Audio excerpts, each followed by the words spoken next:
Imagine a high-end restaurant kitchen right in the middle of the Friday night dinner rush. You have pots boiling over, orders flying in every direction, chefs shouting over the noise, and flames flaring up. How does this high-pressure environment not completely collapse into total chaos? To manage that kind of pressure, teams use a practical playbook called Scrum. It is a set of guidelines designed specifically to help groups of people organize their efforts when a project feels overwhelming. This graphic defines the framework. Instead of trying to deliver one massive, years-long project all at once, you build it in small, continuous chunks. The technical term for this approach is iterative and incremental, meaning you provide value over and over again in short cycles. The engine driving that cycle is the concept called a sprint. Think back to our kitchen. The chef isn't trying to cook a whole year's worth of menus tonight. They focus exclusively on executing just one single perfect dinner service. A sprint follows that same logic. It's a strict window of time, usually between 1 and 4 weeks, where the team locks in on a specific batch of work.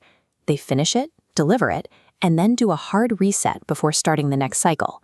This approach takes a massive, paralyzing project and breaks it down into short, highly manageable bursts of focused delivery. You cannot survive a fast-paced sprint if everyone is running into each other. You need absolute clarity on who is doing what, which means you need highly defined roles. This section shows the product owner. Like an executive chef, they prioritize the backlog so the kitchen knows what to cook. Second is the development team, the line cooks building the final product. Finally, the Scrum Master, who isn't the boss and doesn't cook. The Scrum Master acts as an expediter. Their entire job is to remove roadblocks so the development team can maintain absolute focus. If a blender breaks, the Scrum Master gets it fixed. If an outside distraction tries to interrupt the cooks, they run interference. This setup protects the team's focus by strictly separating who decides what to build, who actually builds it, and who protects the process. Coordination happens through a series of strict, scheduled touchpoints known as ceremonies. These keep the 3 roles moving in sync without needing a constant stream of extra meetings. This list shows the ceremonies, starting with sprint planning, a pre-shift huddle to decide what to cook. Next is the daily stand-up, a strict 15-minute check-in detailing past work, today's goals, and any roadblocks. That third question is exactly when the Scrum Master goes to work, taking note of reported roadblocks to solve outside the meeting, letting the cooks stay at their stations. There is also a process called backlog refinement. This is the necessary prep work, cleaning and chopping ingredients today so they are ready for future sprints.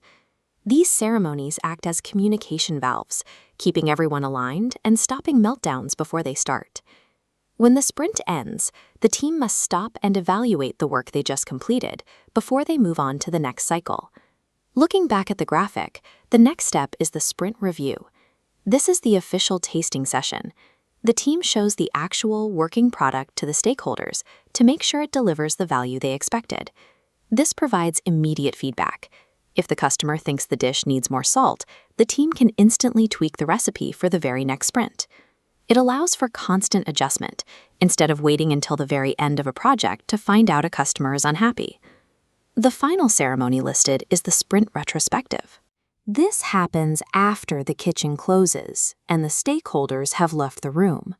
While the review focuses on the product itself, the retrospective focuses entirely on the team dynamics.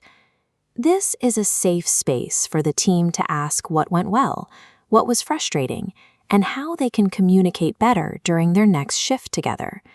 Scrum creates a continuous loop of building, getting feedback, and improving. By dividing work into short cycles and using the protective guidance of a Scrum Master, any team can look at an impossible problem